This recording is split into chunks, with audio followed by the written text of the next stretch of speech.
বৰভাগৰ ঢোৰকুচিত শ্ৰী শ্ৰী বিশ্বহৰি পূজা সম্পন্ন। নলবাৰীৰ বিভিন্ন বৰভাগ অঞ্চলৰ ঢোৰকুচিত শনিবাৰৰ পৰা দুদিনীয়া কাৰ্যসূচীৰ আয়োজন কৰা শ্ৰী শ্ৰী বিশ্বহৰি পূজাৰ দেওবাৰে সামৰণি। দেওবাৰে পুৱাৰে পৰা বিভিন্ন কাৰ্যসূচীৰ মাজেৰে আধ্যাত্মিক পৰিৱেশৰ মাজত ভক্তসকলে দেৱীক আৰাধনা কৰে। পুৱা পৰিচালনা সমিতিৰ সভাপতি দিলীপ ভট্টাচাৰ্যই ধৰ্ম ধ্বজা উত্তোলন কৰে। ইয়াৰ পিছতে 7 বজাত অঞ্চলটোৰ কিশোৰীসকলৰ দ্বাৰা জলযাত্ৰা কৰা হয়। পুৱা 8 বজাত মা বিশ্বহৰি দেৱীৰ পূজা আৰম্ভ কৰা হয়। 9 বজাত আয়তীসকলৰ দ্বাৰা নাম প্ৰসংগ অনুষ্ঠিত কৰা হয়। দুপৰীয়া বলি উৎসৰ্গা পূৰ্ণাহুতি প্ৰদান কৰা হয়। 100 বছৰৰো অধিক কাল আগৰ পৰা চলি অহা এই পূজাত অসমৰ বিভিন্ন প্ৰান্তৰ পৰা হাজাৰ হাজাৰ ভক্ত উপস্থিত হৈ মা বিশ্বহৰিৰ ওচৰত সকলোৱে বিশ্বৰ মংগলাৰ্থে সেৱা লয়। আমি আজি ঢোৰকুচি এই সাৰ্বজনীন শ্ৰী শ্ৰী মনসা পূজাৰ পৰিচালনা সমিতিৰ তৰফৰ পৰা সমূহ অসমবাসীলৈ আমি সেৱা জনাইছো, শ্ৰদ্ধা জনাইছো। লগতে আমাৰ এই যি বিশ্বহৰি বা মনসা পূজাখন, ইয়াৰ ইতিবৃত্ত আজি খুব চমুকৈ কোৱাটো টান, তথাপিতো আমি এই চেনেলটোৰ জৰিয়তে অসমবাসীক কিছু কথা অৱগত কৰিব বিচাৰিছো যে এখন সাৰ্বজনীন শ্ৰী শ্ৰী মনসা পূজা।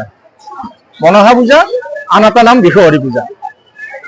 যে আজিৰ পৰা প্ৰায় 100 বছৰ ইতিমধ্যে 100 বছৰ অতিক্ৰম কৰিলে 100 বছৰ আগৰ যি সময়, সেই সময়ৰ লগত মিলাই এজন আমাৰ পূৰ্বপুৰুষ প্ৰয়াত তেখেত জলোহা দেওধা বুলি কওঁ আমি, জলোহা বেজবৰুৱা, তেখেতৰ প্ৰচেষ্টাত এই ঠাইখিনিতে আমাৰ এই শ্ৰী শ্ৰী বিশ্বহৰি মন্দিৰটো স্থাপন হৈছিল। আৰু তেতিয়াৰ পৰা এই বিশ্বহৰি মন্দিৰত আমি ৰাইজৰ মংগলাৰ্থে, এই অঞ্চলবাসী ৰাইজৰ মংগলৰ অৰ্থে মা মনসাৰ ওচৰত এই পূজা ভাগ কৰি আহিছোঁ। আৰু যেতিয়াৰ পৰা জলহু দেওধা বা জলহু বেজবৰুৱা প্ৰয়াত হ'ল, তাৰপিছত এই পূজাখনৰ সম্পূৰ্ণ দায়িত্ব আমাৰ গাঁওবাসী ৰাইজে লৈ আহিছে। আৰু গাঁওবাসীৰ লগতে সমূহ ৰাইজৰ ভক্তবান ৰাইজৰ সহায় সহযোগিতাৰ মাজেৰে আমাৰ এই পূজাখন চলি আজিৰ এই অৱস্থা পাইছে। আৰু ইয়াত লাহে লাহে আগতকৈ বহুত যাত্ৰীৰ সমাগম হৈছে। আমাৰ কাৰ্যসূচী চিঠিমতে দুদিনীয়া, কিন্তু মেইনলি এদিনীয়াই কাৰ্যসূচী। ইয়াত ৰাতি আগা দিনা যোৱাকালি আমাৰ ইয়াত পাঠ গ্ৰহণ কৰা হয়, সেই এটা কাৰ্যসূচী।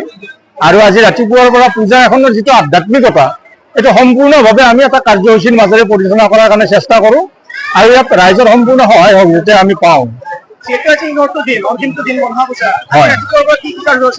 আজি অন্তিম দিনৰ আমাৰ প্ৰথম কাৰ্যসূচী আছিল পতাকা উত্তোলন। আমি পৰম্পৰা ৰক্ষা কৰি আমাৰ পূজাৰ যি আমাৰ গাঁৱৰ ৰাইজে যি আমাৰ প্ৰেচিডেণ্ট ছেক্ৰেটাৰী পাতি দিয়ে, এই প্ৰেচিডেণ্ট ছেক্ৰেটাৰী বা মানে পূজা পৰিচালনা সমিতিৰ সন্মানীয় সভাপতিয়ে আমাৰ যি পূজাৰ যিখন ধ্বজা, এই ধ্বজা উত্তোলন কৰে।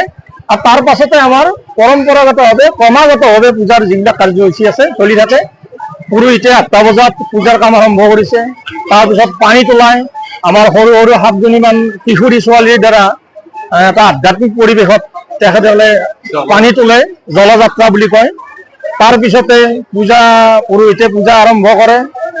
ৰাইজৰ সেৱা নিৰ্মালি আমি শেষত পিনে দিওঁ। ইয়াত বহুত বলি হয়। আজিকালি মানুহৰ এটা বিশ্বাসে মিলে হৰি বুলি এটা কথা আছে। ধৰ্ম মানেই বিশ্বাস। ধৰ্ম মানুহক লাগে, বিশ্বাস লাগে, কাৰণ ধৰ্ম থাকিলেহে এখন সমাজ থাকে। মানুহৰ আধ্যাত্মিকতা, মানুহৰ যিটো মনৰ আত্মিকতাটো বাঢ়ে, সমাজ সুস্থ কৰে ধৰ্মই। সেইকাৰণে ধৰ্ম আমাক লাগে। গতিকে মানুহৰ ধৰ্মৰ প্ৰতি লাহে লাহে আস্থা বিশ্বাস বাঢ়ি আহিছে।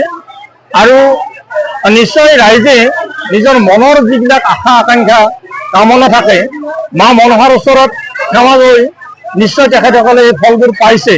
যাৰ বাবে আজি আগতকৈ লাহে লাহে আমি যাত্ৰীৰ সংখ্যাটো বাঢ়ি আহিছে।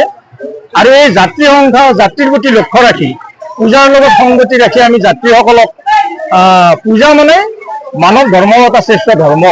গতিকে যাত্ৰীসকলৰ এটা মংগলৰ অৰ্থে আমি পূজাৰ লগত সংগতি ৰাখি তেখেতসকলৰ ৰাজহুৱা ভোগৰ ব্যৱস্থা কৰোঁ।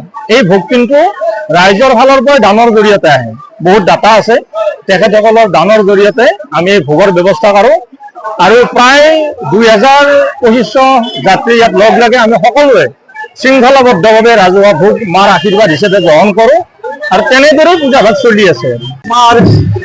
পূজা পৰিচালনা সমিতিৰ উদ্যোক্তা ৰতন দাসে যিখিনি কথা ক'লে ইয়াত ক'ব লগা বিশেষ নাই। এটা কথা ঠিক যে আমাৰ পূজা কেতিয়াৰ পৰা আৰম্ভ হৈছিল আমি সঠিক নাজানো, যদিও প্ৰায় 100 বছৰ অতিক্ৰম কৰিলে। ইয়াৰ আগৰ পৰ্যায়ত কোনো লিখিত ৰূপ নাই। আমি প্ৰায় আজি 50-60 বছৰৰ পৰা আমাৰ লিখিত ৰূপ আছে। আমি পূজাখন কেনেকৈ পৰিচালনা কৰি আহিছো। এতিয়া আমাৰ ভক্তৰ সমাগম যথেষ্ট বাঢ়িছে, বলি বিধানৰ সংখ্যা বাঢ়িছে। আপোনালোকে নিশ্চয় দেখিছে ইয়াত ৰাইজ কিমান সমাগম হৈছে, পাৰা ছাগলী এইবিলাক হয়। আৰু আমাৰ কাৰ্যসূচী থাকে, ওজা থাকে, দেওদা থাকে, এনেকৈ বা ঢুলীয়া থাকে, এনেকৈ আমি পূজা ভাগ পালন কৰি আহিছো। ভক্তবান ৰাইজৰ মংগলৰ বা এই অঞ্চলৰ ৰাইজৰ মংগলৰ কাৰণে আমি সাৰ্বজনীনভাৱে এই মনসা পূজা ভাগ কৰি আহিছো। ধন্যবাদ। News desk report, Assam time. ৰাইজৰ কণ্ঠ অসম টাইম। ঘৰত আনন্দ আৰু সম্পৰ্কৰ চমক বজাই ৰাখিবলৈ জৰুৰী হৈছে সকলো আনন্দময় মুহূৰ্তত মৰমৰ উপহাৰ দিয়াটো। সেইবাবে মধুশ্ৰী জুৱেলাৰ্ছে আনিছে সকলো ৰঙীন ক্ষণৰ বাবে বিশেষ গহনা। হীৰাৰে হওক, সোণৰে হওক বা ৰূপৰে হওক, শ্ৰেষ্ঠ ডিজাইনছ আৰু হলমাৰ্কযুক্ত গহনাই ৰাখে সম্পৰ্কক নিখুঁত। তেনেহ'লে আজিয়ে আনক আনন্দ মধুশ্ৰী জুৱেলাৰ্ছৰ সৈতে।